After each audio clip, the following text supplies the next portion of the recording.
Sinisterhood. Well, here we are again with our two best friends, Jeff and Shalaya. Oh, man. I feel like we have to let everyone know up top, a huge discovery has been made within our Patreon Facebook group. Oh, man. And that is one of our beloved patrons was very good friends with Jeff in college, had no idea this was the path he had chosen until hearing our episode, and then promptly posted in our Patreon Facebook group, oh my gosh, we used to be besties. Here's a bunch of pictures of us doing a bunch of stuff. Like college stuff, yeah. Yeah. And then, of course, everyone's like, tell me everything. And she said he was quirky, eccentric, but seemed harmless and was real friendly and upbeat and nice, and is shocked that this is how it turned out. She says, I remember he moved to Hawaii and sold all of his stuff after college, but like everyone kind of lost touch with him. Yeah, she's like, what a but way. I guess he's been pretty busy over the past decade. Yeah, you're just like, whatever happened to that guy? And you turn on your podcast app and you're like, did you just say Jeff Ion from Lapeer, Michigan? Right? What the fuck? Yeah, it's like your buddy from school that you just kind of was like, yeah, that guy was kind of a ding dong, whatever. Nope, he is a full blown. He's ascended, and we'll get to what he's ascended to. I think you want your friends to do well after you lose touch with them. Depends on your definition of well. Yeah. Here. Financially, he's done very well. Ethically and morally, I would say he's at the bottom. Yeah. Of Scraping the bottom. whatever scoring system we're using, he's at the bottom.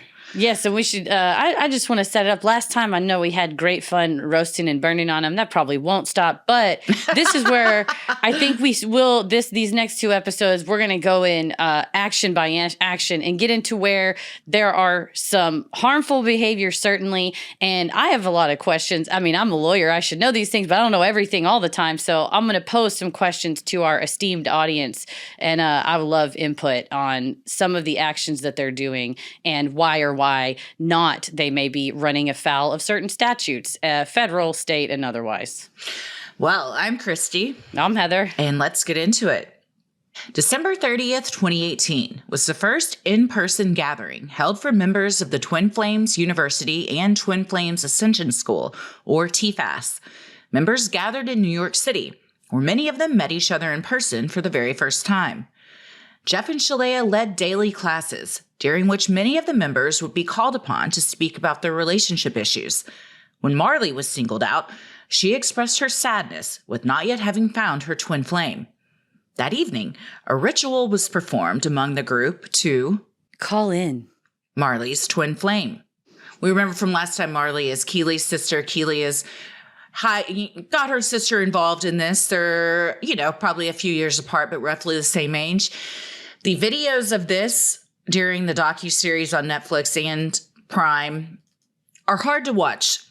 Yes. Marley is very emotional, and she is so young and so, it seems sheltered that her lack of knowledge in certain areas was definitely preyed upon.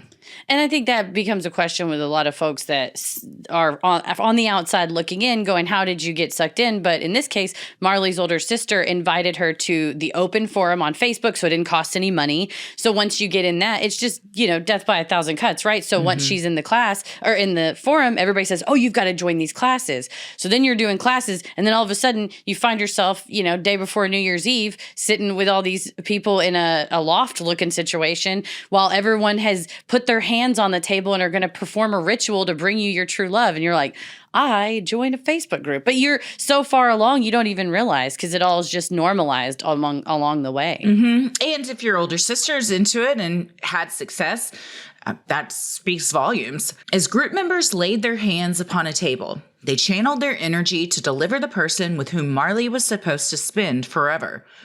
After the ceremony, Marley was instructed to keep an eye out over the next few days to see if anyone new appeared in her life.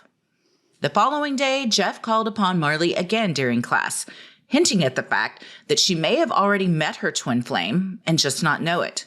Timidly, 19-year-old Marley confessed to the group that a random guy had recently begun messaging her on Facebook, sending her memes and songs.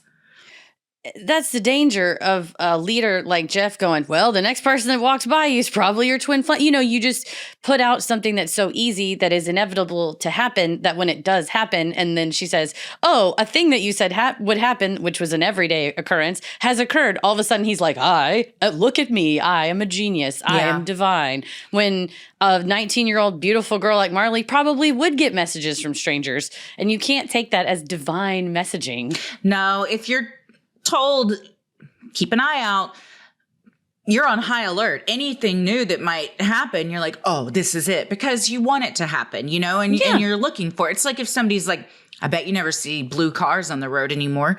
And then you go out and you're like, God, I'm seeing them everywhere. It's like they've always been there. You're just noticing them more now because it's in your conscience to be looking for them. Right, exactly. And sliding doors moment, it just so happens that when he told her this, that's when this person was messaging her. It could have been, a different time, and she gets rear-ended by a guy and they exchange numbers, and it's like, that was your twin flame that was following too close. Mm-hmm. This man, Joshua, was also a member of the public TFU Facebook group where he had found Marley. Despite barely having any interaction with this person, Jeff announced in front of the class that Joshua was Marley's twin flame. Upon hearing this news, Marley began to cry, appearing overwhelmed and confused. And Jeff has her read the song lyrics out loud to the group and is like, see, that's the message of your twin flame. See. And the song is very cringe. I didn't even recognize it, but it was for not having ever met someone, it was way too intense, way too familiar. Like, this is what we've been looking for. We just don't know it. It's, he went in hard and fast, and you can tell she was already put off by it. And, this had happened before before the ritual. So she's kind of forced into saying, well, this thing did happen, but, I hadn't thought much of it. And then it's like, no, that's exactly it. That's your twin flame. You're like, well, he's fucking creepy and his taste in music sucks. So I already have the ick. And now I'm being told he's my twin flame, and I gotta pursue this. And you can't say no, essentially. Because the people in charge, everyone in the class there is cheering for you because that's what they want. So again, like we talked in the last episode about Keely feeling that pressure of not just your own relationship, but being kind of a model for everyone else that's looking for the same thing. And, you're like, well, I don't want to appear ungrateful that I've found my twin flame and others haven't. So I'm just going to go with the flow. I mean, that's a good point, too, especially if you're the younger sister of Keely, who has been exalted as she's in harmonious union. She's made it already. That is a little bit of pressure as well. This is the social pressure of everybody around you cheering, coming down from, Jeff and Shalea saying, we are never wrong, ergo, we are not wrong here. And then also, I don't want to embarrass my sister who brought me into this. Man, it's a tough place. Behind the scenes, Keely is also upset. Miserable. So everyone is feeling this way, but everyone is too afraid to discuss it or speak it out loud. Desperately looking for a soulmate with whom she connected, Marley was unhappy with this revelation, telling Netflix filmmakers that she found the guy creepy. Still, she pursued the relationship at the urging of Jeff and Shalea. 11 years older than Marley, Joshua had no job and a criminal record. Having been arrested on drug charges, he was unable to leave the state of Utah to be closer to her, meaning Marley was expected to uproot her life and move to Utah. And this is just a scenario where every fact that comes out about this whole situation makes you shout at this poor young lady going, no, oh, no, no, no, no, no. But to be pushed and told this is something you will pursue because we have declared it so, it's a lot of pressure. How many of us have had some random creep slide into our DMs and send us stuff and you're like, oh no, your gut tells you, and by how many of us, literally, I don't think this has ever happened to me. So for everybody else that it's happened to, I imagine this is what it's like. You don't be checking your message requests on Instagram. You don't know what's in there. True. Yeah. There could be all sorts of things. But you immediately are just like, oh no, like unread. Like I don't even want anything to do with this. And imagine you're forced to connect with that person and not only strike up a dialogue, but move to where they live. And poor sweet Marley's like, well, he told me that he was holding his friend's drugs. A likely story. I mean, come on. But again, he's 11 years older. She's so young and naive, and he's taking advantage of that. She wants to believe that he's a good person. Yeah. Sadly, that is not the case. It's just, it's hard to watch her try to, in the moment, try to grapple with what's been thrust upon her. Yeah. And now knowing, the outcome of it, it's hard to watch. Having questioned the validity of Joshua being her twin flame since Jeff's announcement, Marley was now more certain than ever that she was very unhappy being in a relationship with this person. When asked by Jeff during an online session what Marley was so afraid of, she broke down, saying through sobs, "The life he has chosen is really dark." During Netflix's Escaping Twin Flames, it was revealed that Joshua had been diagnosed with schizoaffective disorder, for which he was unmedicated and not receiving therapy. So it's the worst case scenario of the type of person that you're, as a 19-year-old, move across the country to go live with. Oh, she didn't know what she was getting herself into. Not at all. Yeah. Dismissing her concerns, Jeff told her, "This is an opportunity to prove the validity and the value of this work." Continuing this harmful rhetoric, Jeff then shamed Marley in front of the other Zoom attendees, saying, "Her union with Josh, her relationship with Josh, it's not hurting her unless she wants it to." Well, that's what we call victim blaming. If she's in a relationship with someone that has a severe mental health disorder and he's receiving no treatment for it, the things that are happening to her are not her fault. And to be told that they are, and that, well, if you just kind of loved him more, this would go away, is scientifically and psychologically just completely wrong. Like, that is not how these things work. Oh, not even close. And we are going to listen to Jeff take step after step after step and wade further and further and further into what starts to sound like mental health counseling, where you start to say, oh, someone with schizoaffective disorder and you live with them. Here, just love them more.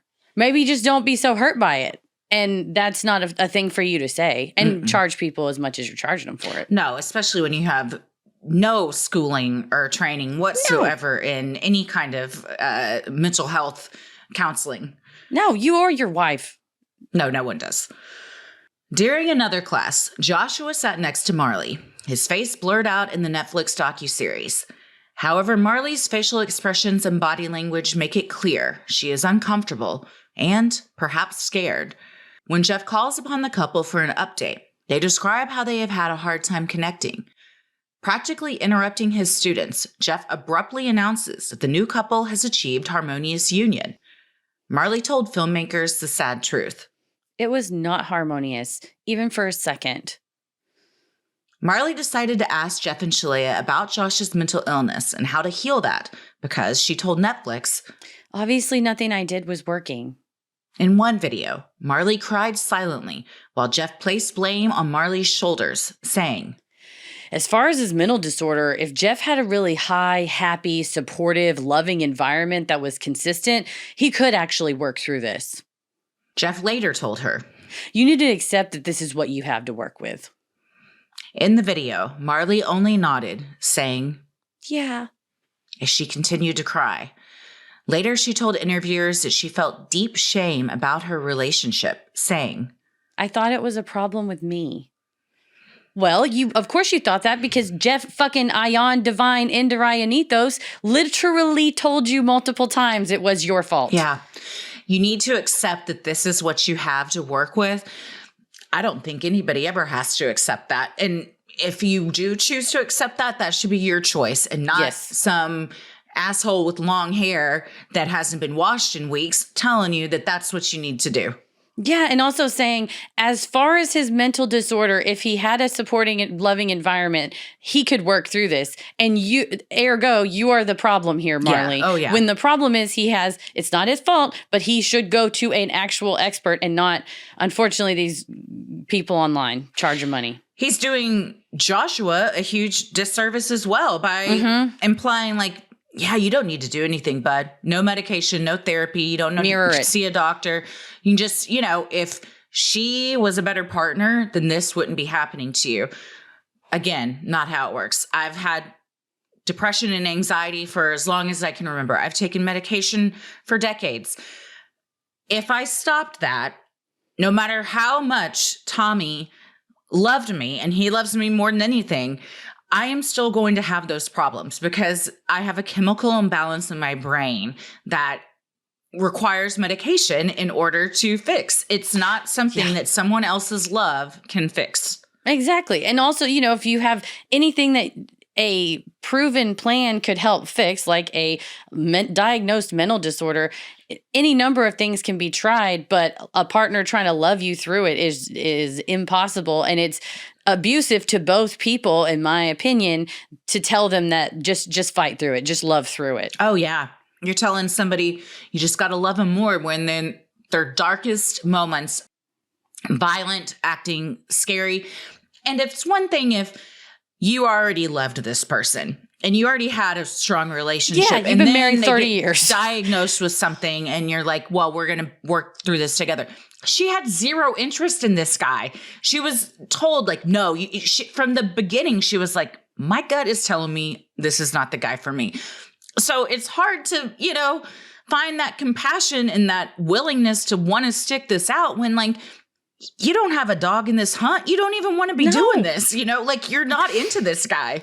Not at all. It's a literal rando from your DMs, literally. And except for this man bun telling you to go get with him, that's the power, though, that you see that these folks have wielded over the subscribers' lives.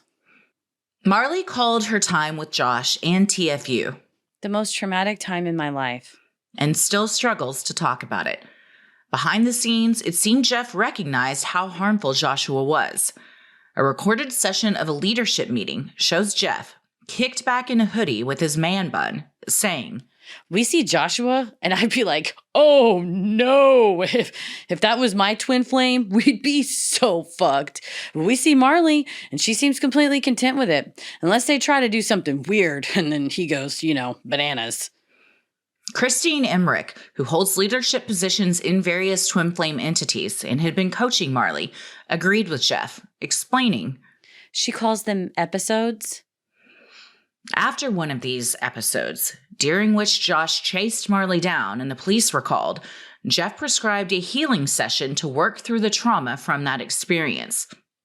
However, it was not with a licensed counselor or a vetted program. Rather, it was through another one of Jeff's many money-making ventures. But it is, to me, very damning to see footage of Jeff openly admitting that, quote unquote, he goes bananas, and understanding, and Christine Emmerich understanding that Jeff is referring to Joshua's schizoaffective disorder caused episodes. So they're donezo as far as trying to claim they didn't know what was going on. Oh, it's the hubris that they even recorded these meetings. It gives so much Linda Good McGillis. It gives such profundity ears. And my dude, Jeff, Shalea, Chrissy K, all your friends, if you're doing stuff similar to Linda Good McGillis from Profundity Ears, you're doing your job wrong. What are you doing?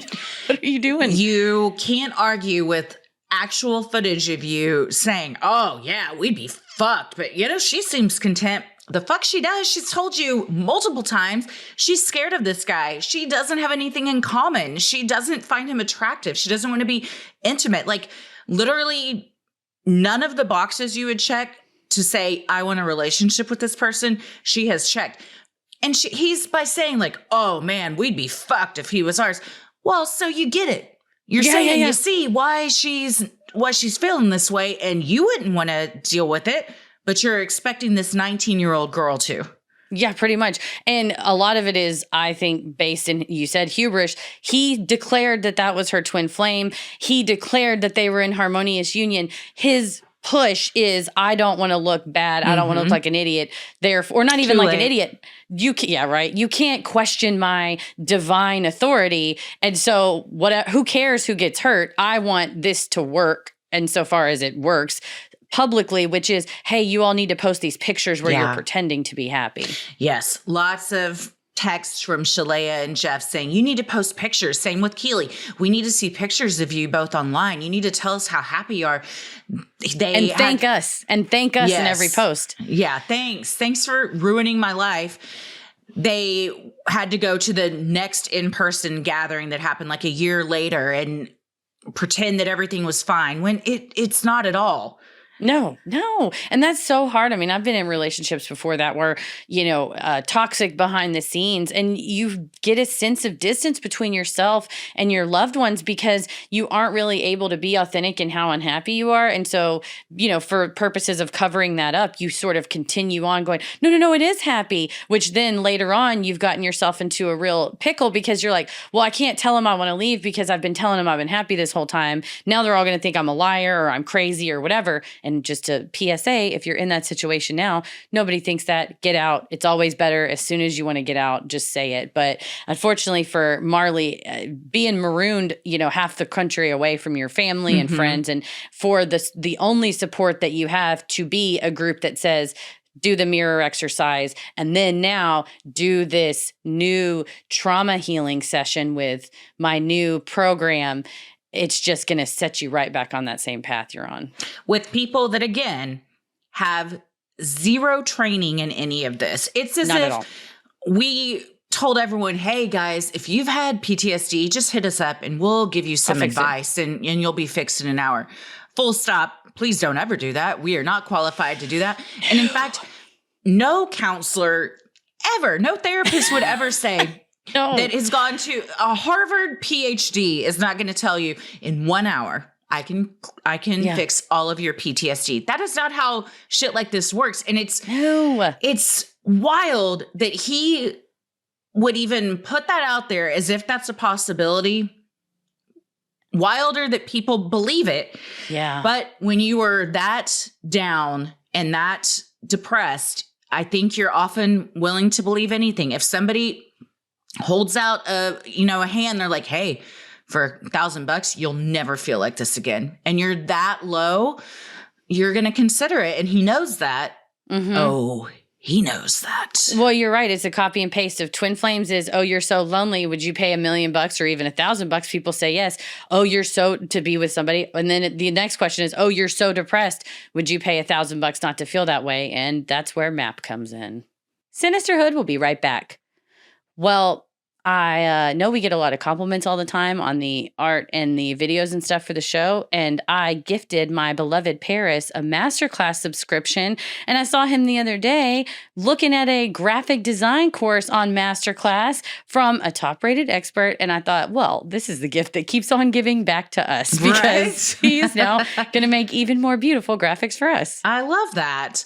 Masterclass makes a meaningful gift this season for you and anyone on your list because both of you can learn from the best to become your best, from leadership to effective communication to even cooking. How much would it cost to take one-on-one classes from the world's best? Easily hundreds, if not thousands of dollars. But with a Masterclass annual membership, it's $10 a month. Memberships start at $120 for a year for unlimited access to one-on-one classes with all 180 plus Masterclass instructors. Learn how to negotiate a raise with Chris Voss or manage your relationships with Esther Perel. It's like Masterclass instructors are your own personal mentors that are going to help you reach the next level, boost your confidence, and find practical takeaways you can apply to your life and at work. And if you own a business or you're a team leader, use Masterclass to empower and create future-ready employees and leaders.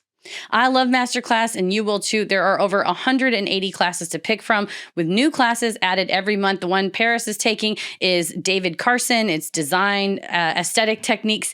That's helping him make even cooler graphics for us on the show, which we love to see. This holiday season, give one annual membership and get one free at masterclass.com/creepy. Right now, you can get 2 memberships for the price of one at masterclass.com/creepy. Masterclass.com/creepy. Offer terms apply. With the success of the TFU coaching business under his belt, Jeff launched Mind Alignment Process, Inc., An early explanatory paper Jeff shared with Vanity Fair promised that each person gets everything they require to fully heal their PTSD in the 1-hour session. By the time an article was published in December of 2020, the language on the website had been changed, though it still boasts that results are immediate and permanent. 100% of clients receiving MAP report a significant decrease in flashbacks following the healing program, and after 1 year, MAP completely resolved trauma symptoms in over 90% of clients. When reading all of this, all I could think of is I look like that shocked gif where the guy is just like, his eyes are batting open and he's like, I'm sorry, what? None of this is scientifically proven. I mean, No. And we've covered a lot of cults and high control groups. I don't think we've ever seen someone make such an outrageous claim as this. No, and even Teal Swan, who there was like some online chatter of how similar MAP is to, if you haven't listened to our episodes of Teal Swan, a similar person who online saying like, oh, we would love to heal everything. And even I don't recall her saying 100% result guaranteed, all of that stuff. And this is the time that I would like for our, all listeners, you should already be listening, but particularly attorneys and mental health professionals, of whom I know we have many listening to this show, please just get your issue spotting hats on, because we are starting to delve into the realm of making claims that my reading of the Michigan statute, which is where they're located, in the Virginia statute, which is where Christine Emmerich is located, the services that they are describing on their website, to me, as not a mental health professional, but as an attorney, start to sort of match the statute that would be counseling. Both statutes say you shall not do these things unless you are a licensed counselor. So my question, I'm not saying, oh, these people are breaking the law, but my question is, how are they not? How is this not? No, that's a very good question. I would also say saying that, making a claim that 100% you will be cured. That's just that's not provable. That you can't say that. That's wild. But wait, let me stop you there, because they don't say that. They say 100% of clients receiving MAP report a significant decrease. So they're only using the people that have paid them immediately after. They go 50% of the time. It works all the time. 100%. The phrasing on this, hey, Jeff Ion, I'm not an idiot. I know how to read. Like but it's the average untrained person who hasn't spent years as a scam attorney. You wouldn't know that. Like, you wouldn't know to read in between the lines. I'm like, they're very tricky about the language that they use. They say trauma. They don't say PTSD anymore, because PTSD is a diagnosable condition. But I would argue saying trauma and flashbacks repeatedly in their language, they are dog symptoms whistling of PTSD, which are clearly, in the DSM-5. Yes, Yeah. That's, to me, that reads as you had a lawyer read this and say, and go do some redlining, saying maybe instead of PTSD, you just call it this, and flip these words around a little bit, and you can skirt the issue a bit. Right. Jeff's bio on the website states that he developed MAP after years of helping people successfully heal from the effects of trauma. The CEO of MAP, Dr. Christine Emmerich, known to TFU members as Chrissy K, earned her PhD in public safety leadership in 2016 from the online for-profit Capella University. She is not a licensed counselor and lists no mental health training qualifications other than her receiving the MAP healing session herself in 2017. Yes, she claims that Jeff healed her PTSD through the MAP process. She is a former lieutenant colonel in the Army, and in the videos that she does for MAP, she will throw out she did a video on flashbacks I was watching earlier, and she says, flashbacks from things like combat. Again, it's clear language that's meant to pull people in who are suffering from PTSD without outright saying PTSD.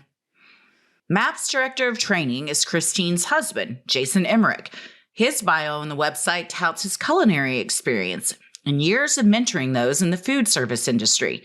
This experience supposedly qualifies him to train MAP practitioners to heal the trauma of customers paying $1,200 for guaranteed results.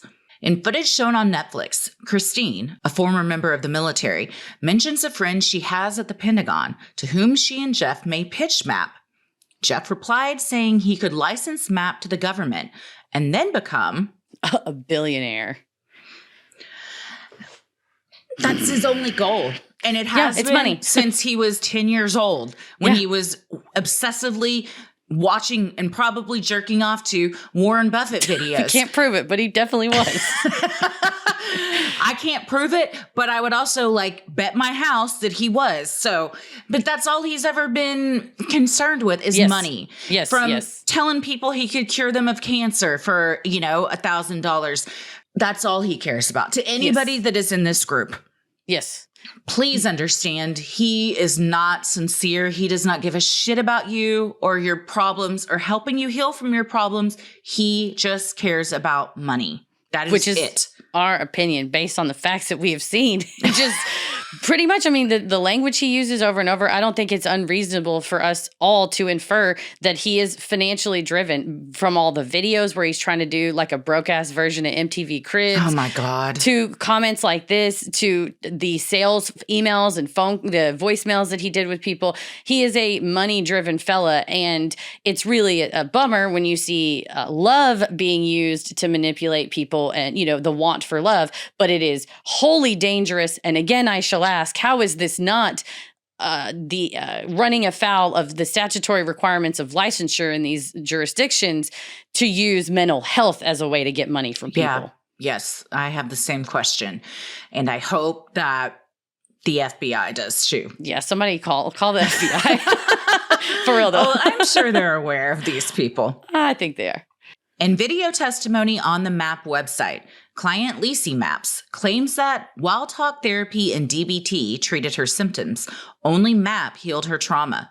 The 1-hour MAP session let her safely revisit the instances of trauma, and when she woke up, she felt secure, calm, and completely loved. Others have reported drastically different outcomes.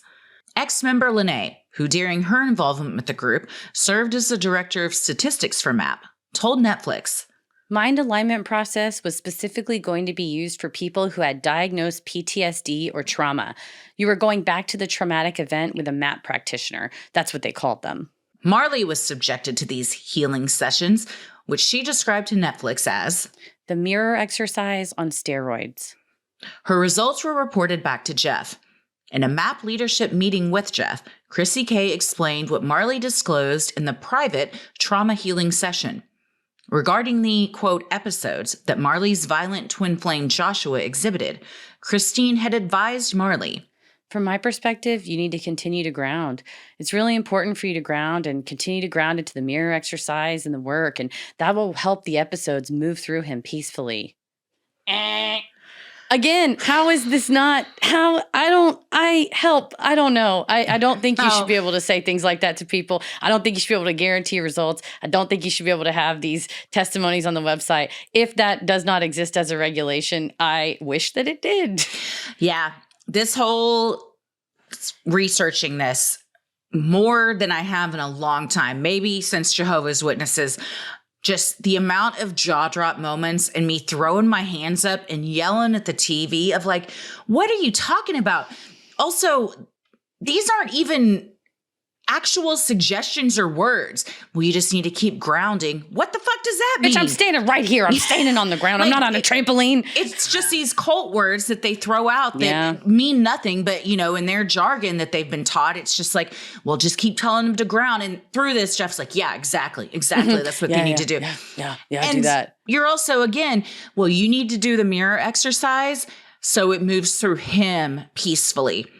Those two things are not connected. Me doing the mirror exercise is not going to affect the episode my partner is having. Because the mirror the mirror exercise is for you to say, my partner is having a severe mental illness break. The mirror exercise, I'm having a severe mental illness break, which may be true given the circumstances I'm in, but none of that applies here. And I think that's where we see a real danger. And again, if there is not regulations that are cracking down on the mental health industry as far as people, unlicensed people being able to make claims like this that they can treat and make effects on these things, I just think that there should be. Because I come from two very regulated industries. I was an investment advisor first. Well, I had a Series 65 license. We had really serious regulations on what you couldn't call yourself. And certain licenses meant you were a stockbroker. That is a term of art. I was an investment advisor representative. That was a term of art. But before these regulations got passed, there was a lot of people calling themselves, I'm a wealth counselor. I'm a wealth advisor. They didn't have any training at all. They're just fucking idiots on the internet taking people's money. And I would hope that the mental health industry works towards a self-regulatory, because I don't know that you need the government regulating, but I love a self-regulatory agency who says, if you're going to offer these things, you have to be licensed and trained and subjected to ethical standards, which for me, Marley going in and telling what's going on to Dr. Christine K. She really is, has a PhD, and then Chrissy K. turning around and telling Jeff that, and it's violation of patient.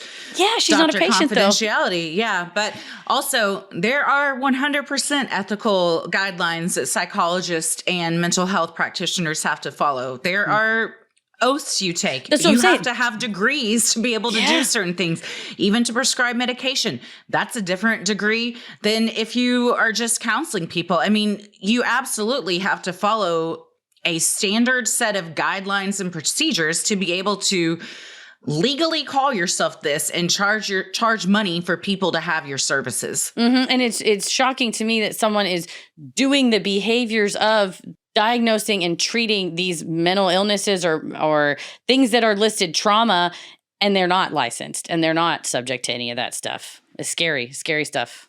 In that same leadership meeting, Jeff dismissed any responsibility for the dangerous situation with his match-made students, saying, I think I've been completely clear, and if someone wants to use this to harm themselves, I can't stop them.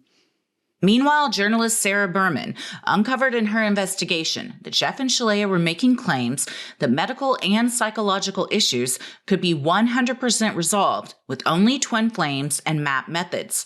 She told Netflix, it's claiming to be scientific, and it's just not. Recovered from a hard drive given to Keely Griffin by a fellow member upon that member's termination with the group, Jeff is seen smugly speaking during an Ascension coach training meeting. As Shalea sits quietly beside him, Jeff tells his coaches, the internet is a place teeming with people with problems. And if you walk up with a solution, oh, honey, people are lined up at your door. Coaches were told to hunt for potential clients in Facebook groups designed for people suffering from PTSD and fibromyalgia. Jeff told his coaches to tell people in these vulnerable communities that they could heal them. And that's what in the Wondery has a 6-part podcast that talks with Angie, is a former member, who said, she's like, I would get put in Facebook jail because of how many, I was essentially spamming anything, hashtags, Facebook groups, support, online support communities, anything that if somebody said, boy, I'm really depressed, or man, I'm really traumatic, I feel my trauma is, I'm having flashbacks. It would just be a link like, oh, this healed everything for me. And then it's a link. And then it's such a different and more aggressive type of marketing than just simply, even like Teal Swan doing targeted ads, which by the way, I got a Teal Swan ad while I was searching Twin Flame stuff. So they're aware. I think they're aware of each other. Oh, sure. These guys did targeted ads too. I mean, yeah, they were very clearly told, go find people, go to say you get a 10% commission too. It's also wild that he seems oblivious to the irony of the things he is saying, and that others wouldn't catch on. He's saying the internet is teeming with people with problems. You just have to go find them. What is his whole business model based on? Everyone in TFU was a person on the internet that had a problem. So if you're in this, please take the wool off your eyes. Like he's doing to you and asking you to do exactly what he did to you. And none of it is ethical. And it's all just gross. Based on money. Yeah, and In he's my the top. opinion, based on the evidence at hand, yada, yada, yada. But, I mean, like we said with the Michael Scott thing, once you kind of find your place in the pyramid, and Keely even says, at some point there's too many coaches and not enough Yeah. people. So then the marketing tactics you see spamming groups or whatever, because you got to get new people in because everybody's got somebody, everybody's already accounted for. Yeah, at some point, your pool has gotten much smaller. So now you start the infighting with your coworkers because everybody's trying to, because most of them have quit their jobs because they've all dedicated their whole life to this. So this is their only source of income now as well. Working full time for very little money. Mm-hmm. Sinisterhood will be right back. Well, it's that time of year. The new year's approaching. People are trying to kick some bad habits, replace them with better ones. We all have bad habits we wish we could break, even habits we've tried again and again to stop with no luck. Well, like you said, a nail drives out another nail. It's often easier to replace a bad habit with a new, less dangerous one or a more healthy habit. Today, we're talking about our sponsor, Fume, and they create a product that does just that. Fume is an innovative, award-nominated device that delivers flavored air when you inhale through it. Instead of electronics, Fume is completely natural. Instead of vapor, Fume uses flavored air. And instead of harmful chemicals, Fume uses all-natural, delicious flavors. Fume is a habit you're free to enjoy and makes replacing your bad habit easy. Your Fume comes with an adjustable airflow dial and is designed with movable parts and magnets for fidgeting, giving your fingers a lot to do, which is helpful for de-stressing and anxiety while breaking your habit. The Fume device fits right in the palm of your hand. It is made from beautiful real wood, and it's very shapely. It has a very nice heft to it, but it's not too heavy. I can keep it in my pocket. I keep it at my desk. And you're right, those magnets for the fidget, I love it. And since there's no vapor, it's only flavored air. You feel free to suck on it, and no matter where you're at. Also, doesn't stink up your whole house. True. It's great. And the flavors are delicious. That's what I like about it. Stopping is something we all put off because it's hard, but switching to Fume is easy, enjoyable, and even fun. Fume has served over 150,000 customers and has thousands of success stories, and there's no reason that can't be you. Join Fume in accelerating humanity's breakup from destructive habits by picking up the Journey Pack today. Head to tryfume.com and use code CREEPY to save 10% off when you get the Journey Pack today. That's tryfum.com and use code CREEPY to save an additional 10% off your order today.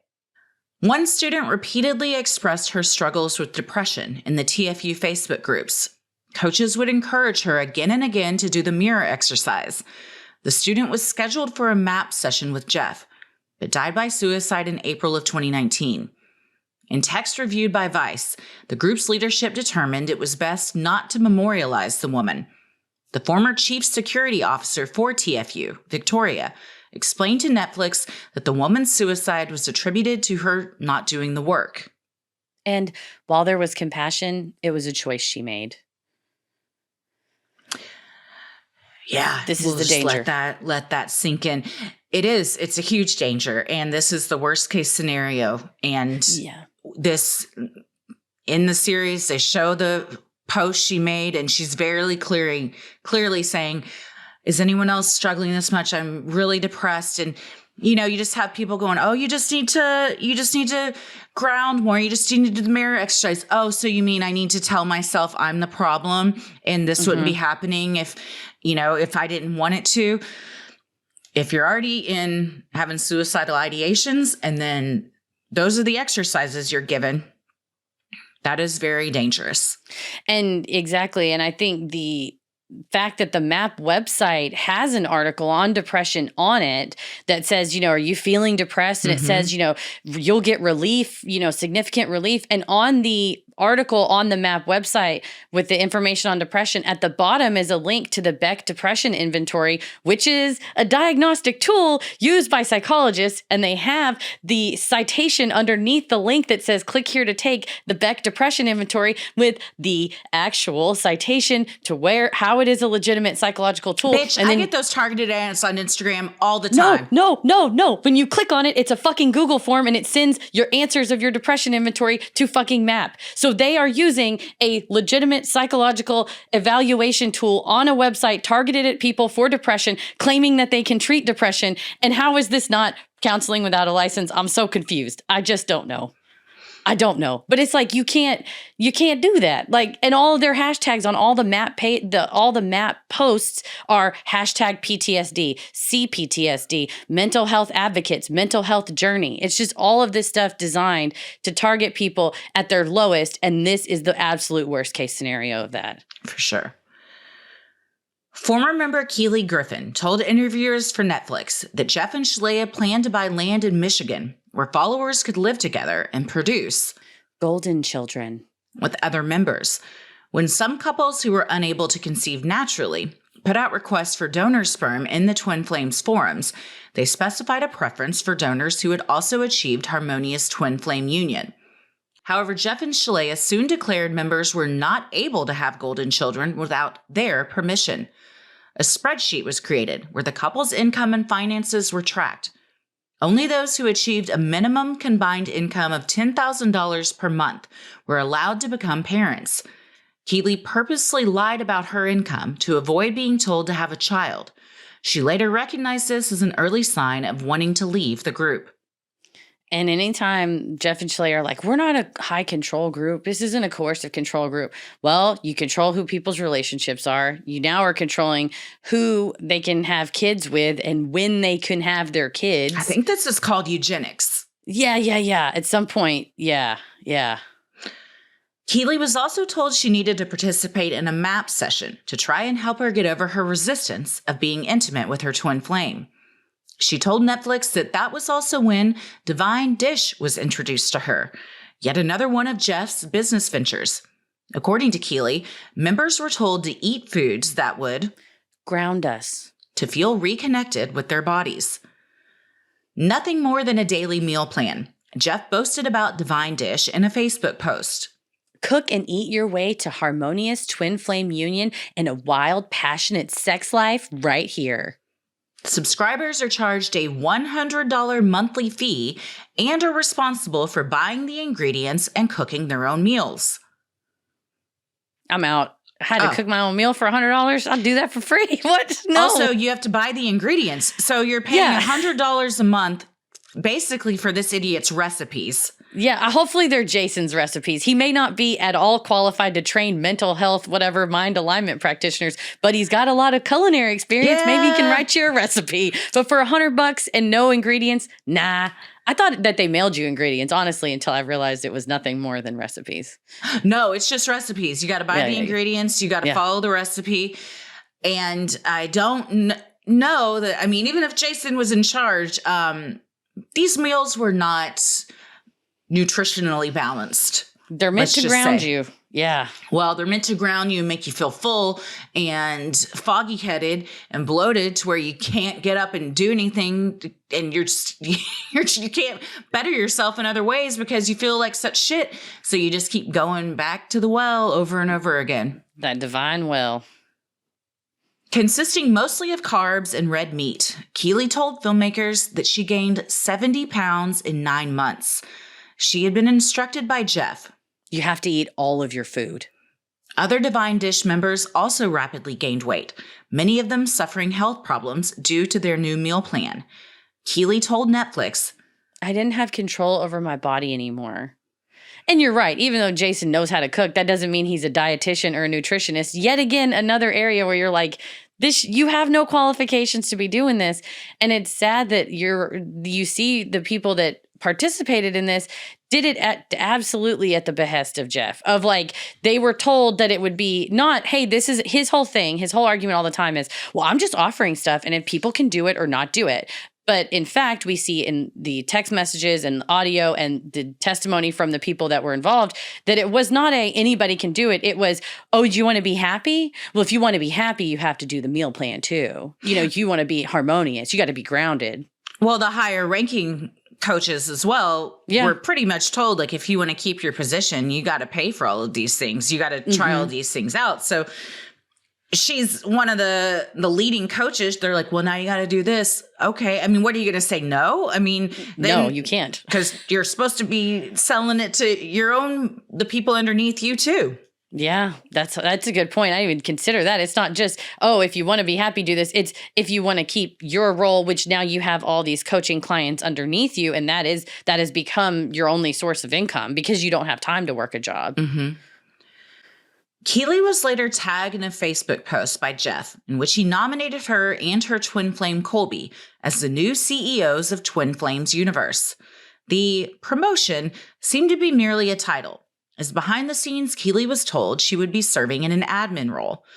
She was given a research project, how to structure Jeff and Shalea's businesses so that they could pay the least amount of taxes possible. Can you imagine you find out you're the CEO of a company being tagged in Facebook? Yeah, that's one way to run a business. Nobody gave you a call or even a text beforehand. No. You're just like, oh, I got tagged in something. And then it's like, oh, y'all should be the CEO. It's wacky. Nobody does business like that unless you're trying to lure people in and control them. Well, definitely that. I would say it's wildly unprofessional, but I do wonder if there is a social pressure component that whenever Jeff said, oh, Keeley and Colby are in this harmonious twin flames union, and she has essentially special abilities now. She's going to feel the call in her heart to be able to make these unions, and it's only yours when you claim it and you go do this. So she's been exalted.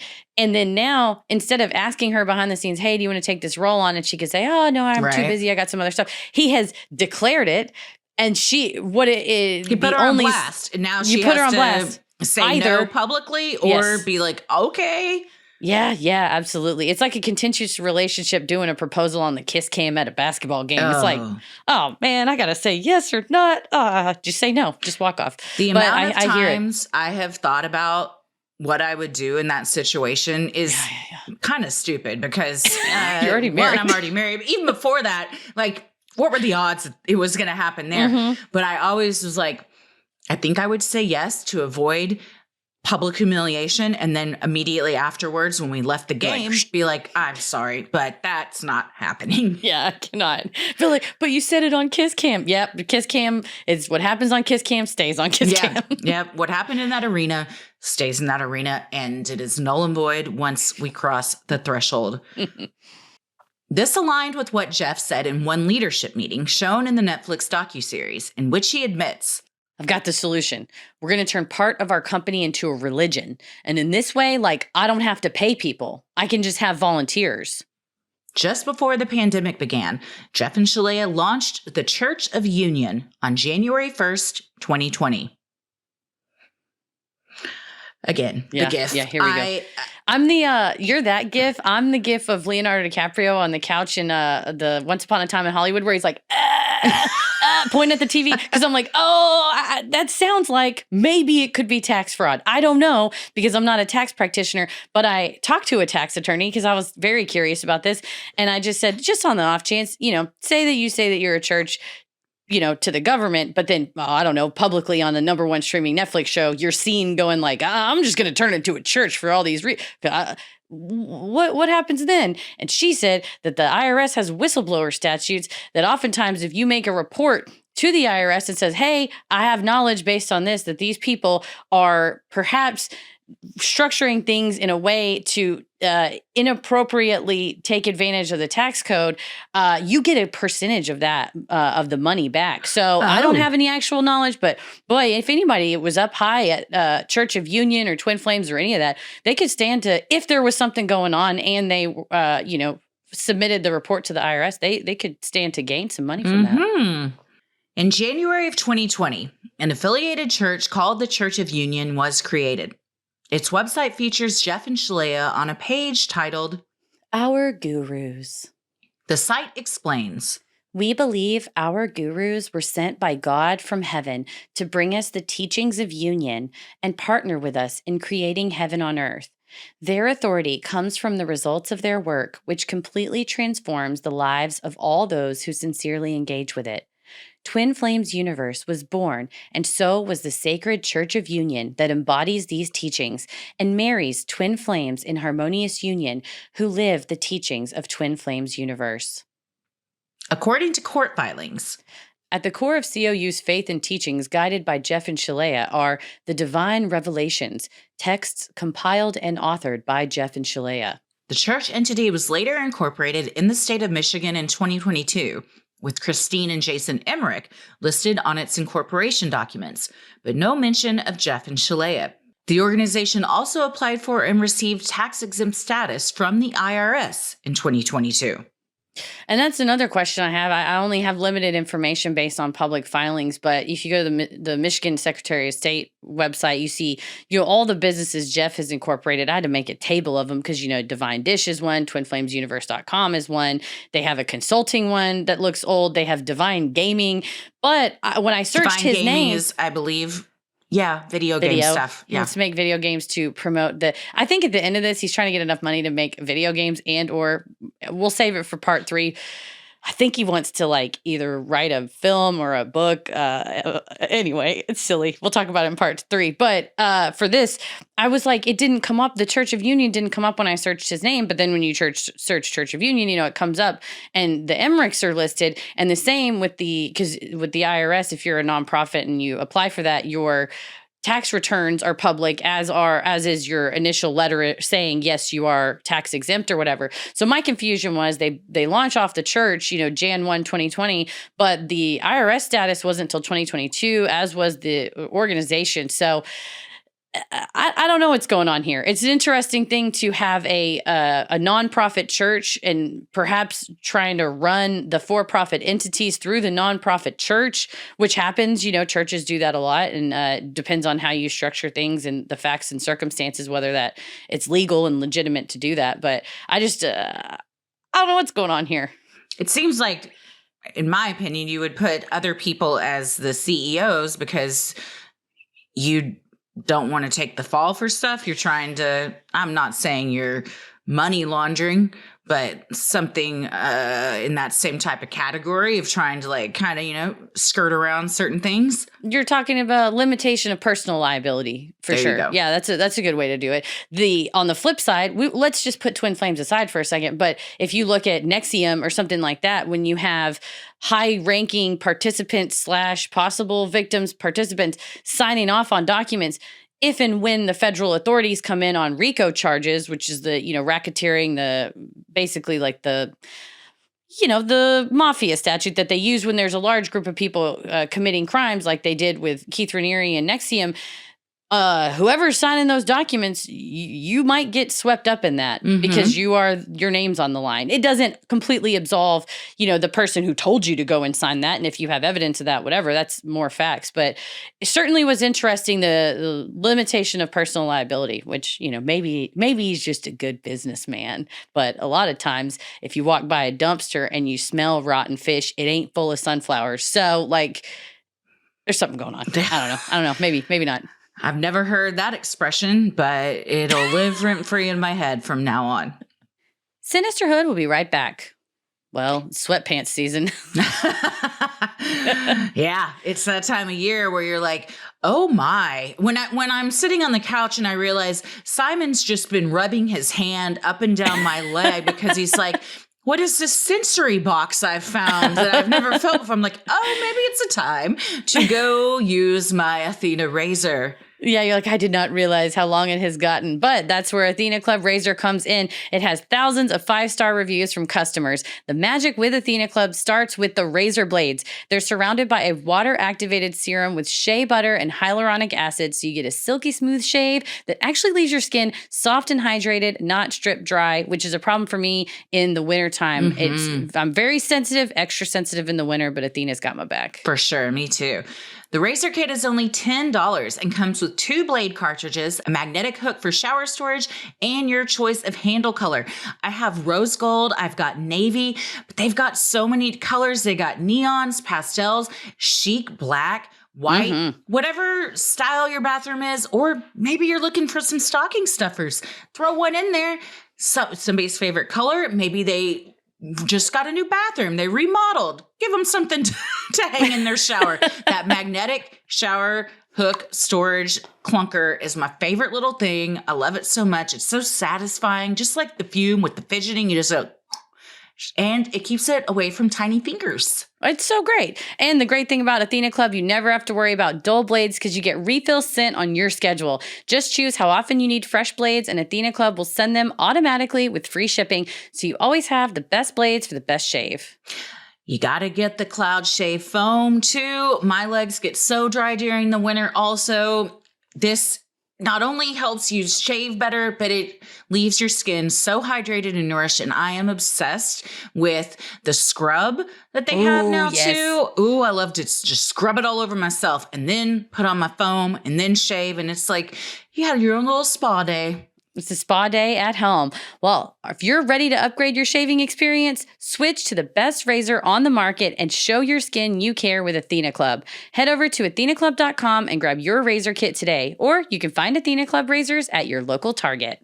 Use code CREEPY at athenaclub.com and check out for 20% off your purchase. Again, that's code CREEPY to save 20%. Trust me, you won't look back.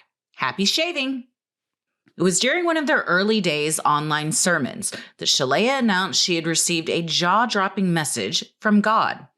In like a very clear as day voice. That told her, the images of Jesus is the image of Jeff. That's the prophecy you've been looking for. As Jeff looked on with approval, Shalea continued, it is not written. It is in visual format. And I'm like, oh my God. With zero sense of irony, Jeff told the members tuning in, I pulled up a recent image of myself, put it next to that image of, the supposed Jesus, and it's the same person. Those images were of me, not a Jewish guy from Israel, but a Euro guy with blue eyes and brown hair. Jeff continued down this absurd path, saying, the image of the Christ was actually me, the second coming, not Jesus, the first coming. At this last proclamation, Shalea laughed giddily, exclaiming, I'm banging the Christ. At this point, I need to unpopple myself to finish the rest of the episode. It is so fucking cringe to watch this play out. I'm not even sure I'm still me. I might be a ghost. I think I may have died of secondhand embarrassment. Mm-hmm. I also don't understand saying the Christ. It's like the Ohio State University.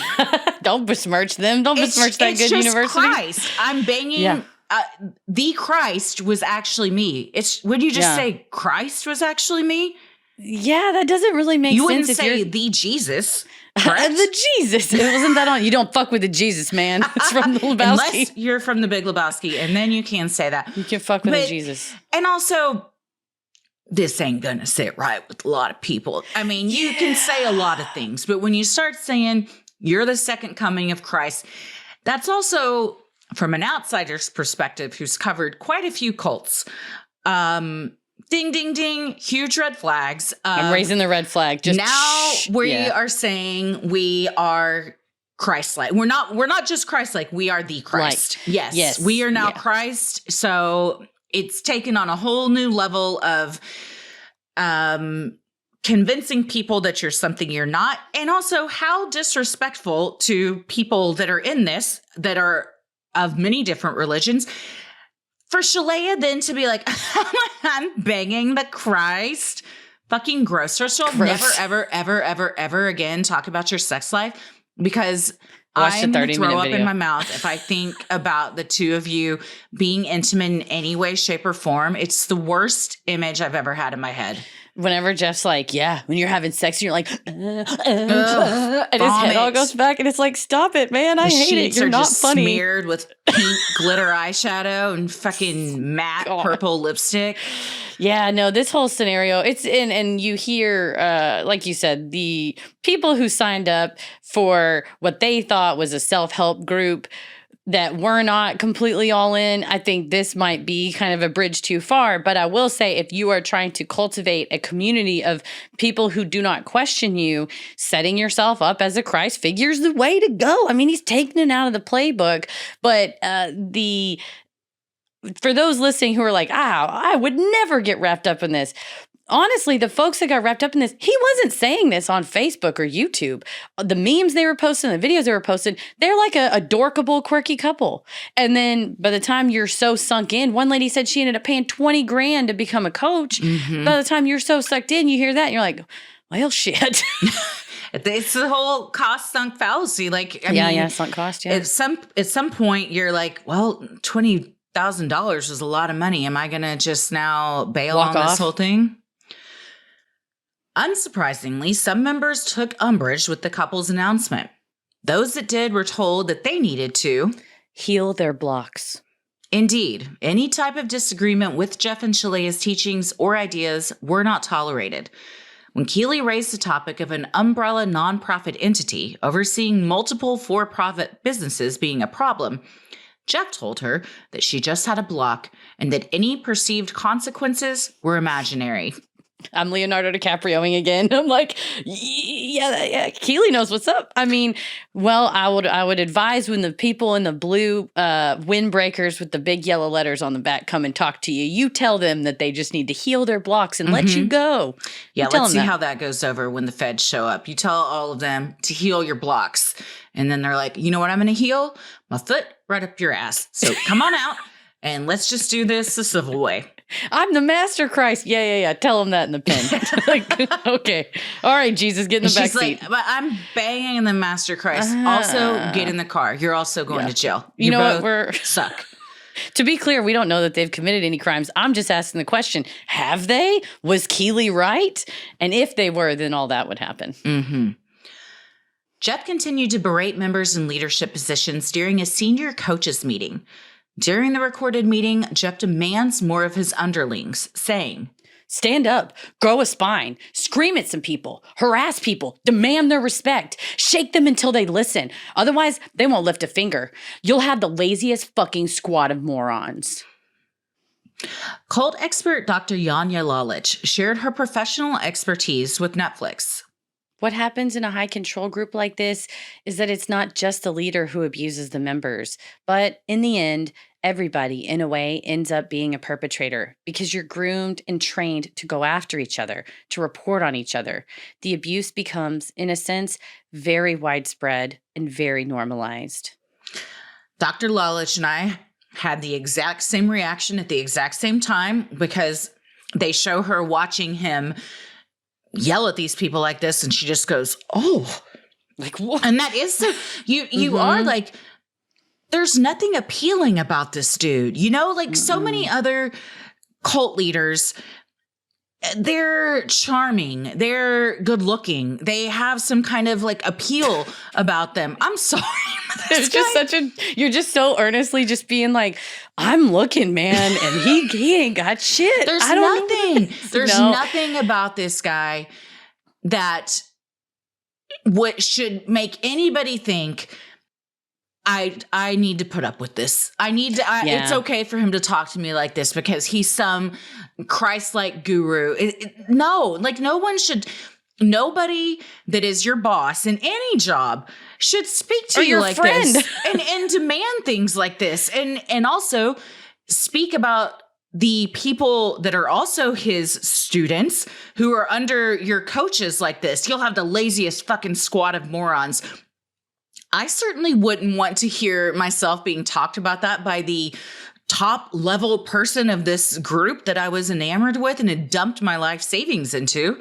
No, certainly not. And I think that like we said, he doesn't talk to them like this in the very first meeting, but through having the one-on-one coaching, the mirror exercise where you break down people's sense of self and their sense of self-determination and the ability to go, no, fuck you. And also my concern with the map sessions, even if you anonymize the data from the map sessions, Jeff has given that information information. It's clear on the Netflix documentary, there's like footage of him and Chrissy K like going back and forth about stuff that they've seen and stuff that she's seen in these map sessions. So of course, if someone wants to lie and they're like divine and they know everything, and you want to put yourself up as a sense of authority, you're now basically getting a note under the table to know what to talk about. So you're positioning yourself as an all-knowing person, even though you're literally cheating because you're just getting their secret session information. Yeah. Again, whether it's anonymized, whether they agree to share it or whatever, it doesn't seem to me that these folks are putting two and two together. So he has positioned himself as this person that's like your only source of everything, that of course, whenever he's going to talk to you that way, for some percentage, unfortunately, a large percentage of people, it's effective. Yeah. This is also where, in the docuseries, you start to see a clear irritation between Jeff and Shalea in a lot of the videos. There's some moments where they even get into it, and oh my motherfucking God. She tries to say something and he goes, shh, hush, stop talking. Let the man speak. See, you're even doing it again right now. And I have to get my drywall repaired because I punched a hole in my fucking wall. I was like, this is so embarrassing. It is. Not only that this is happening in front of all these people watching you on this class, but how dare you speak to your partner like that? No, I know. She's according to her dad, at least, she's not totally innocent in this, but it is just in general, watching anyone speak to people the way Jeff Ion speaks to people is sickening. It makes me sick to my stomach. It makes me sick to watch him speak to her. It makes me scared to think how he speaks to her outside of that, if he's willing to be such an asshole. A fucking idiot. First of all, the amount of shit that this dumb motherfucker has put on footage, written, text, voicemails, whatever. And guess what? He couldn't have done more. None of it can be erased. More evidence if he tried. And none of it can be erased. I don't care what you do. Once you start using these Zoom, Google Meets, all that shit, Facebook, they have your data, my dude. So you can bleach every hard drive you have, shoot it 1,000 times and throw it in the ocean and put it on Elon rocket ship and send it to the moon or whatever. It does not matter. It's in the cloud. So it's shocking to me. Especially when Keely's got the hard drive. People got copies. All the secret meetings and videos that didn't get uploaded. She's got that got taken down. The whole fucking thing, and was told, keep it safe. Yeah. So people within the organization, I mean, and throughout this, there are people that are like, oh, no, this is too much now. And they bounce, but they also get banned from every single Facebook group. They're told, if they're coaches, they'll just like log on and discover, oh, I'm locked out of everything. And then their clients are like, we're told we can't talk to you anymore. So you're shunned from and with all cults, you've already been told like, well, you need to stop talking to your family. Their energy leaks. They're not supportive. Like, this is your family now. Then all of a sudden that family is taken away from you. So you're left with no one. Yeah. And so then if someone is hollering and screaming at you, you're like, well, I can't just leave because then I literally have nothing, because I don't talk to my birth family anymore. This is my spiritual family. I've been told. My soul family. And also I have no other friends because I literally don't have time. And also I'm told their energy leaks. And also because if I want to be with my twin flame, I told them that they had to join this. So now the person I love is also part of this. And also they were like, hell nah. Now I'm trying to get him back. I'm not joining that. But seriously, it's like, now I got to get him back or whatever. But even that, and I don't have a job because I don't have time because I'm doing all this twin flame stuff. So you ask yourself, boy, like, I would never let somebody talk to me like that. Or why wouldn't they get up and just leave? But when they get you so far sucked in, it is not just a matter of closing your laptop. For some people, later on we'll see maybe it is and isn't, but you definitely suffer pretty severe consequences. Yeah. And you have so much tied up in it. It's not just, well, I don't want to be in this anymore. It's also, well, this is my source of income and I got to pay my rent and stuff. So like any cult, they strip you of your autonomy and they build you into something that is just a working cog for their machine. And that's what you become. You're just another number to them. Yeah. And you watch when people do get out, when the door gets slammed, like that's going to be you next time. Sinisterhood will be right back. I have a new routine. I must declare it, and it is glorious. You've been talking about this, and you've said it's been working out very well for you. I would drink I had like my Beam Dream powder. I was like, oh, having this night, maybe not this night. I have gotten to where it is an every night thing. I love it. And I have created a whole ritual around it where I have my Beam Dream powder. I have a book, like a hard book, not my phone, and a little book lamp. And I turn all the lights and I get really cozy and I sip my Beam Dream powder while I'm reading my book. And I have not slept this well since I was a child. That's awesome. It's amazing. Good sleep changes everything. It's a key to, everything. I told you, my doctor the other day was like, treat it like it's your baby. Don't let anybody take your sleep from you. Well, Beam's Dream Powder, their healthy hot cocoa for sleep, it's just the best. You just mix it into hot water or milk, stir or froth, and enjoy before bedtime like Heather does. May I recommend adding a book? Add a book, add a light, maybe light a candle. Oh, Get yeah. a whole vibe going. That's what I do. I'm like all cozy. I do my skincare routine. It's so good. But the magic of Dream, it contains a powerful all-natural blend of reishi, magnesium, L-theanine, melatonin, and nano CBD to help you fall asleep, stay asleep, and wake up refreshed. And today, our listeners get a special discount on Beam's Dream Powder, their best-selling healthy hot cocoa for sleep with no added sugar. Now available in delicious flavors like sea salt caramel, cinnamon cocoa, and chocolate peanut butter. Better sleep has never tasted better. I'm particular to the cinnamon cocoa, but I'm willing to try others. A recent clinical study revealed Dream helped 93% of users wake up feeling more refreshed, and 93% reported that Dream helped them get a more restful night's sleep. Find out why Forbes and New York Times are all talking about Beam and why it's trusted by the world's top athletes and business professionals. If you want to try Beam's best-selling Dream Powder, get up to 40% off for a limited time when you go to shopbeam.com/Sinisterhood and use code Sinisterhood at checkout. That's shopbeam.com/Sinisterhood and use code Sinisterhood for up to 40% off. Sadly for the newly appointed CEO, Keely Griffin, it was only with the benefit of hindsight she realized the extent to which she was made complicit in the suffering of others. Her sister was in another state with an unstable partner.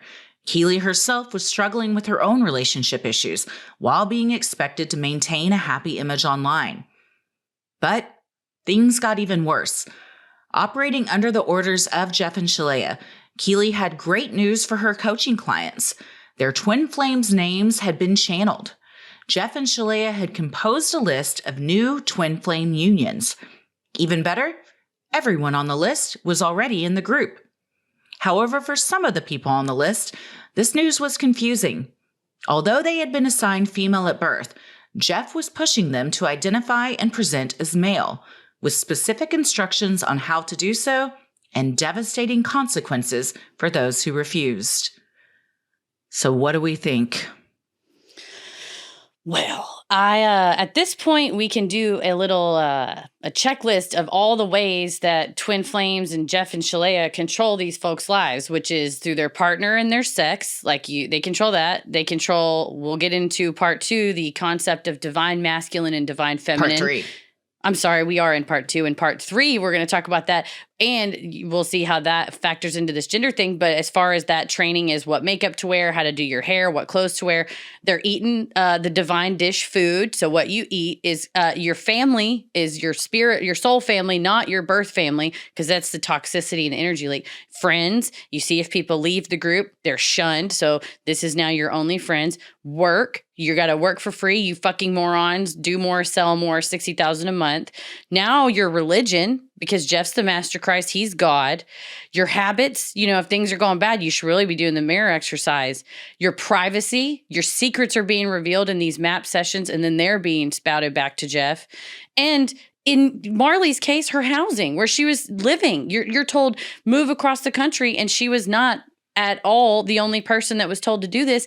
And in rare cases, I'll say this, but thank God for COVID that it closed shit down because multiple people that have now gotten out of this said, oh, if it weren't for the pandemic and for things being shut, I would have moved across the country and done this somewhere else. And I am so thankful that I was not able to do that. I mean, obviously, it's just a circumstance of when this happened. But on the flip side, I think COVID made a lot more people a lot more susceptible to stuff like this. Absolutely. We saw a huge uptick in like Teal Swan and other online type of cults during COVID. They're also controlling who you can have children with and, yes, and now the type of children that you're going to, like, where you can get sperm from and everything. I mean, none of this is what I would call what they started off as is just a self-help group, lifestyle guru. This isn't the lifestyle I want to lead.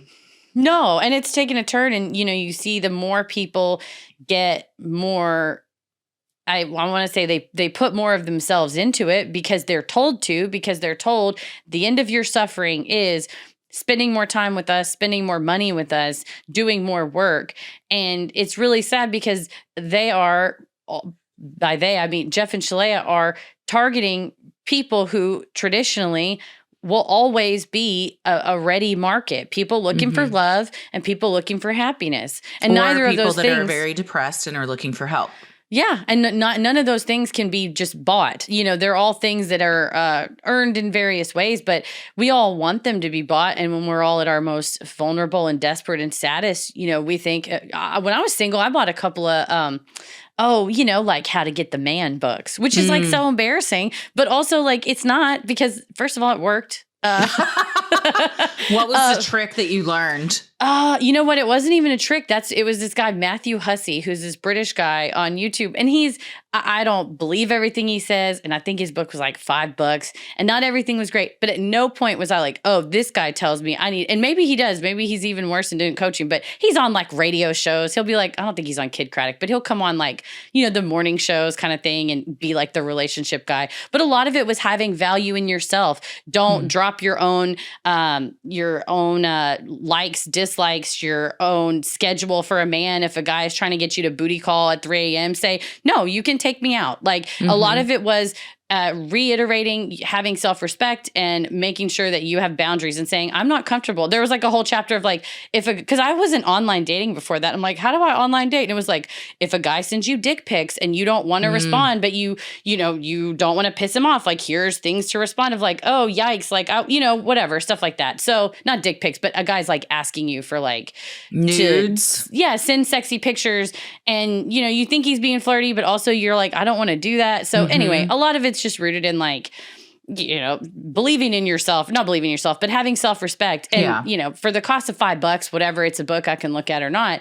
But that will tell you that when I was single, I was, I'm like, oh, I'm looking for something too. And thank God I found that and not something else. And, and especially thank God, I was not Googling, I am so depressed, I'm having these self-harm thoughts, and then get faced with a website that tells me, oh, in just an hour, it'll all go away. Yeah. I get a credit card too. Yeah. And to your point of self-respect, several of the members who leave when this kind of stuff starts is like, they've been telling us like, love yourself, you look inside yourself for everything, respect yourself. And they're like, well, the biggest form of respect is to not put up with someone treating me like this. So I'm bouncing, but it often takes a lot to finally get to that point. I mean, one of the members, Elle, who we talked about in the first episode, she went to jail for violating a restraining order that her ex had put on her because she was repeatedly showing up at places where he was and contacting him after she was not supposed to, at the behest of Jeff and Shalea being like, go get your man. Stop being a twin flames pussy. Be a honey badger. Go. And it's like, that's not being a honey badger. First of all, please don't stop with the honey badger. God, they're so embarrassing. That's harassing people. That's stalking people. That's, potentially assaulting people.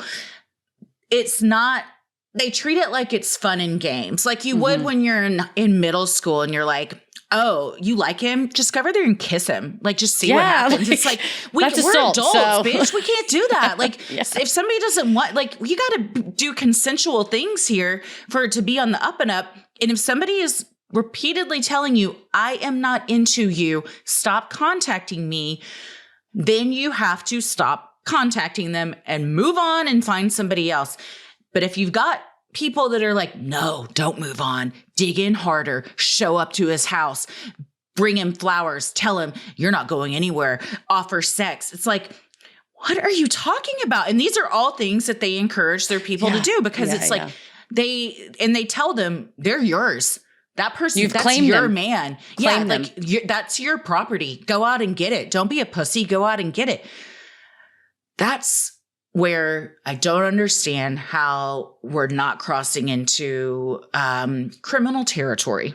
Yeah, that's a great question too, of like what liability falls on a third party for encouraging, providing an action plan for somebody who then does go and engage in that very third party criminal activity. I don't know.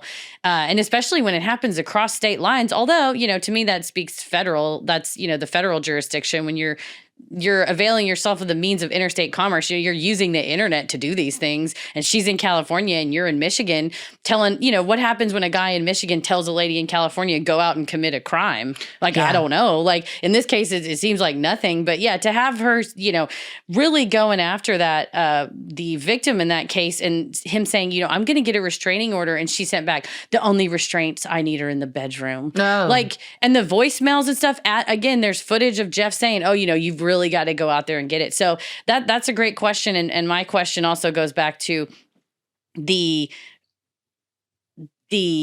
extent to which MAP makes these claims about these recognizable mental illnesses and then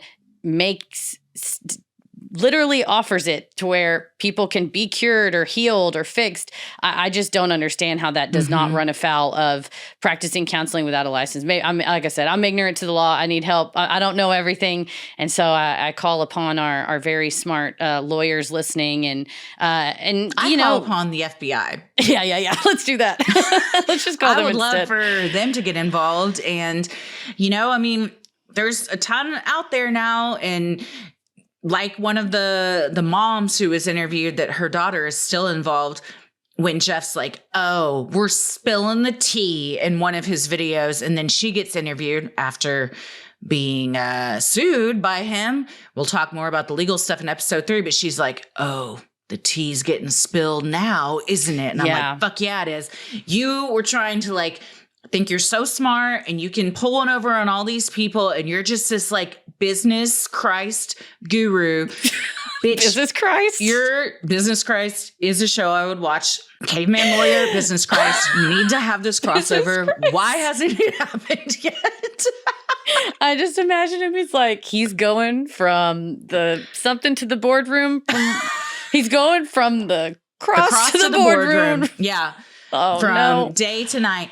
No. But I think he was way too arrogant to ever think that this would all blow up in his face. And that's what I think is happening now. And I can't imagine that you are allowed to continue doing these things, which there's got to be some illegal stuff going on.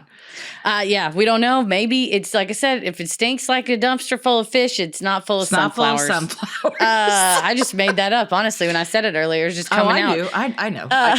You see me, I start, it's like Michael Scott. You're like, where the first of the sentence is, it'll go somewhere at the end. But no, that's a great question. And I think you're right. I think he thought, it'll get as big as I want it to get. And I control it. I'm Christ. If you're stupid enough and delusional enough to think that you're Christ, or that you can at the very least, say that you're Christ if you don't genuinely believe that, if you're not so kooky that you genuinely believe that and you're willing to lie about it or whatever, I don't know. But I think if you have that hubris, that audacity, and that, overconfidence, you think, oh, they'll never get me. And it's just the same reason why I always tell people, don't talk to the cops or the feds or anybody without an attorney, because you just don't know what you don't know. And, stories, a famous CLE, I sat through, some guy was like, yeah, a lady put a shell in her bag coming back from Mexico and then got, stopped for something else. And then was like, oh, well, I have this shell in my bag. And they're like, oh, it's like a $10,000 fine because technically it's a living animal and you've just trafficked an animal into it. And it's like, shut up, just shut up and don't talk to nobody. But he has talked so much, so freely in all of these videos. And then also to mistreat and be such a dick to all these people who have such vulnerable information on you dumb ass. Yeah. Oh my God. Yeah. So I would encourage, if anybody has that's just in general, if anybody has actual knowledge of a crime being committed, you should report it. The really sad thing for me on Netflix was watching Stephanie, one of the women who's still in it, her twin sister and mother, who were, desperately trying to call authorities, and they're calling the local police. And a PSA is, for stuff like this, the local police, this isn't really what they do. They do breaking and enterings, murders, whatever, domestic violence calls. But for something like this, where it is a higher level issue, there is the tax implications with the IRS. You have Department of Labor, FLSA, unpaid labor issues with the unpaid labor. And then you have, whatever is going on, if there's with baby making, I don't know what's going on there. But when and then him saying, I can heal these things over the internet, you've now used interstate commerce. And if the claims that you're making are fraudulent, again, I don't know how that's not wire fraud because, gets into federal territory when you're doing everything online. And so, if you call the cops and go, hey, like this online guy's doing this thing, the cops are like, I don't know, there's not much we can do, we can only do so much. And they're all there of their own free will. But, like Yanya Lalik says, like, are they of their own free will? Because at some point you're being perpetuated against and you're perpetuating things because it's just survival mode. Yeah. I don't know. A lot of questions. If you're an FBI agent, send us an email. For lots of reasons, please. But if you, if you are in the Twin Flames universe realm, if you know someone that is, it is a serious problem. And so we'll link in our show notes some numbers you can call for help. And then if they can't call local police, who would you call? For reporting something? I mean, if you need mental health help, that's what 988 is for. If somebody's Googling. Oh, I meant like the sister trying to call the to local report. police. Yeah, I don't see why. You can call the FBI. You can call your local branch office. You can say, like, I'm concerned about this. I think there's forced labor going on. There's, whatever. This Keely Griffin person seems to be wanting to come forth with information, insofar as the Netflix show and having this hard drive. And there's now plenty of Angie's a former member, and I think Victoria's another one, and a ton of them. Shanice, Arcelia, there's a lot coming out that are willing to talk. And so it may be ignorant of me to think that the FBI is not aware of this, because the Farmington Hills Police Department said that they referred it to that in a recent interview with local news. So, you don't really know that the FBI is investigating. When I worked at the Federal Trade Commission briefly as an intern, I learned about what the process was for a federal agency investigating someone and then how that plays out. And basically the agency collects all of the information they're going to collect on you. They build the whole case out, and then the very last second they kick your door in, and that's when they arrest you. And we saw that's what happened with Larry Ray. They didn't like take Larry Ray in and go like, well, now let's figure out what happened. They were like, well, we spent the past 2 years going over your shit. And it was the Cut article that did it, that set the FBI off. And so I hope in the same way, it's possible that the Vice article and the Vanity Fair article that we'll talk about in episode 3, maybe that's tipped off somebody, and if you call the FBI, they'll just go, okay, thanks, and hang up. They're not going to be like, yeah, we already know about these guys. You just won't know until the doors get kicked in. I'm not saying for sure that they're doing anything criminal. I just want to make that clear. I'm just saying if you were, that's usually what happens. If you were, that's usually what happens. What a great note to end on. And also, it's not defamatory for me to say, I fucking hope it happens. Yeah. No, I hope it happens. That's just a wish I have. I hope it's happening right now. As we're recording this, if we get off and I look at my phone and it's like, I get an alert from my Citizen app. Dude, that thing is like, we need you, Christy.